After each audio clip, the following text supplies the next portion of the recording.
Pabiyahe na sana ako kaso biglang bumuhos naman yung malakas na ulan. Papatilain ko na lang muna bago ako maglayag sa kalsada. Gagawa na lang rin muna ako ng halo-halo. May bumili kasi 5 yung order niya. 25 pesos nga lang pala to guys. 16 ounce. May ube at leche plan na. Pagkatapos niyan tumila na yung ulan kaya nag-open na ako ng apps. Padala yung unang pumasok kaya tinawagan ko muna. Kinonfirm ko lang kung anong klaseng padala. Okay ma'am, thank Hindi you. tao kundi bagay yung ihahatid ko ngayon. Hindi lang kasi kay Lala Move pati kay Joyride pwede yung mga padala. Nung paalis na ako, biglang nagsabi si ma'am, cancel na daw pala. Kinancel ni passenger guys, abang na lang ulit ako ng booking. Pinasukan rin naman ako agad, long ride papunta ng Mandaluyong. 319 pesos papunta ng 9 de Pebrero. Sinabihan ko lang si ma'am na magantay lang ng saglit kasi papunta na ako. Pagdating ko naman sa overpass, may tumawag sa akin, sinabihan niya akong natsyempuan rin kita, kaibigang Marino. Kahit bata, may importansya sa akin yan, kaya hinintuan ko. Pagkatapos naman yan, dumating na rin ako rito sa pick-up location ng aking unang pasahero. Buti na lang naka-jacket to si ma'am. Pagkatapos kasi ng ulan, matinding init naman yung sasagupain namin sa daan. 23 kilometers din kasi yung distansya nito guys. Tapos 1 oras mahigit yung biyahe ayon sa estima ng mapa. 1 oras kasi dito pa lang sa service road ng Paso de Blas, traffic na. Paglagpas naman ng service road, medyo maluwag na. Medyo na traffic na lang ulit kami pagkapasok namin sa EDSA. Pero no worries, single gamit natin. Kahit papano, nakakasingit-singit pa. And thanks God, nakarating naman kami ng safe ni ma'am. Pagkababa ni ma'am, inabot niya yung bayad niya. Total fare, 319 pesos. Pero may pasobra siya. 31 pesos yung tip niya. Malaking halaga na to. Binigyan ko rin pala siya ng sticker. 2 na, sabi niya. 350 yung binigay sa akin ni ma'am. Pag soft drinks ko na lang daw yung sukli na 31 pesos. Thank you sa'yo ma'am. After nyan, dumiretso ako sa Shell para umihi saglit. At bago nga ako umalis, may nakakilala sa akin dito sa Shell. Kanina pa niya ako tinititigan, parang pamilyar daw. Guys, bigyan natin yung sticker.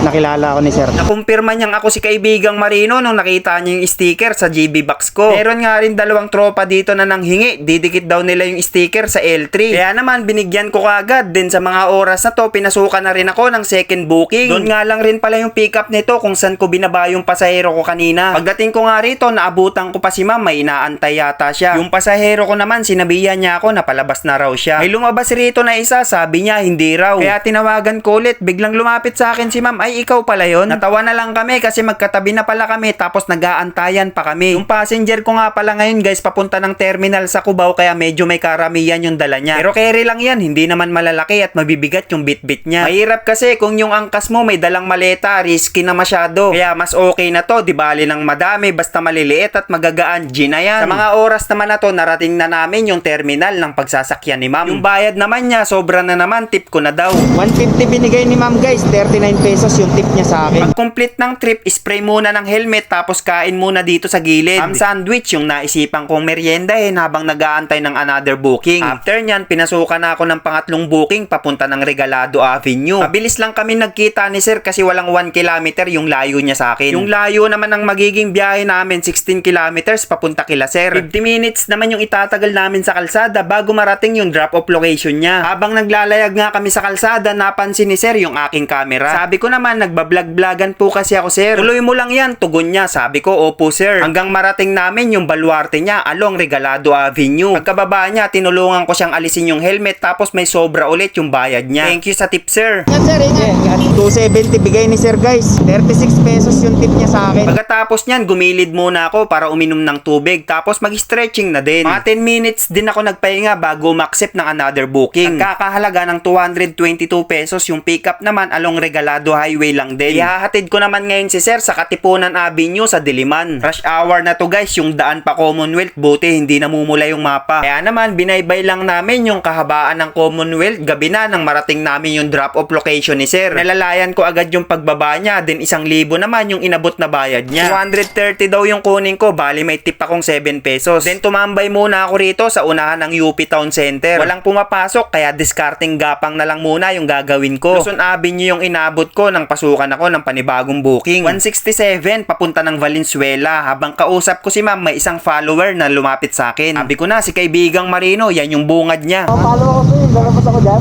Oo, tama natin yan. Ano pangalan mo? Shoutout natin. JR po, JR Badomia. Shout out sa'yo JR, then pupuntahan ko na ngayon yung nagbook na mali kasi yung pininyang pick-up location. Pinagtanong-tanong ko lang yung lugar na binigay niya kung nasaan siya. Hanggang sa natuntun ko rin sa wakas yung kinaroroonan niya. Lolo ko daw yung app, sabi niya. Na-cancel nga rin pala to guys, hindi niya alam kung paano na-cancel. Sabi ko na lang, i-generate natin yung QR dyan sa cellphone mo, then i-scan ko na lang ma'am. Pagka-scan dyan, nag-iba yung presyo, naging 180. 167 pesos yung kanina. Sinabi ko na lang na magkaiba po kasi ng pickup location kaya yung presyo nag-iba. Pero no worries, kahit 167 lang yung ibigay mo, sabi ko okay na po yun ma'am. Hanggang sa marating namin yung area ng kanyang pinagtatrabahuan. Inform ko rin siyang nagbablog ako bago siya umalis. Then yung binayad naman niya sa akin, 170 pesos. Thank you ma'am. Pagkatapos niyan, naisipan ko munang maghapunan dito lang somewhere in Valenzuela. Isang kanin at isang sinigang yung kinain ko, then pahinga muna. Lapit na nga rin pala to sa amin pero wala pa akong planong umuwi kasi maaga pa. Halos 9:30 na nang pasukan ako ng next booking. Inoto-accept ko na nga rin pala, bahala na kung saan mapunta. Valenzuela lang yung pick up na itong passenger ko guys. Valenzuela lang rin yung drop off. 5 kilometers lang yung layo ng paghahatiran ko rito kay sir kaya pagkasakay niya binakbak ko na kagad sa kalsada. Sa sobrang luwag ng daan, 12 minutes lang yung naging travel time namin ni sir nang marating tong baluarte niya. Inassist ko nga rin pala siya sa pagtanggal ng helmet sa ulo niya. 500 na buo yung inabot niya, sinuklean ko siya kasi 76 pesos lang naman yung total fare niya. Binigyan ko nga rin pala sila ng sticker ng mga tropa niya dito bago ko umalis kasi pinasukan na ako ng last booking. Isang eskinita na madilim yung nagpabalik sa akin. Palabas na yan ng Mindanao malapit na lang rin dyan yung passenger ko pero iikot na lang ako. Sakto namang nag-aabang na rito si sir pagkadating ko. Inabutan ko agad siya ng helmet then pinalagay niya yung bag niya sa harap ng motor ko. Papunta naman nga pala kami ngayon ng Malabon, nagkakahalaga ng 104 pesos. 7.3 kilometers nga lang pala yung layo nito guys. Pagdating namin ng MacArthur Highway, may isang joyride biker na nakakilala sa akin. Saktong nag-red light kaya nagkaroon ako ng pagkakataong bigyan siya ng sticker. Safe sa inyo paps, malayo pa yung inyong pupuntahan. Pagkatapos niyan, kumaliwa na ako banda sa Malinta. Nung malapit naman na kami dito kila sir, may dalawang truck na nagkasabay. Kaya no choice kundi umikot sa kabila. Malapit lang rin naman, dito lang kami pumasok sa isang eskinita malapit kila sir. May isang tropa pa dito na kumaway pagkadaan namin kaya huminto ako tapos kumaway din. Ilang sandali lang rin, narating na rin namin yung bababaan dito ni sir. 150 nga pala yung binayad niya sa akin, 46 pesos yung tip niya.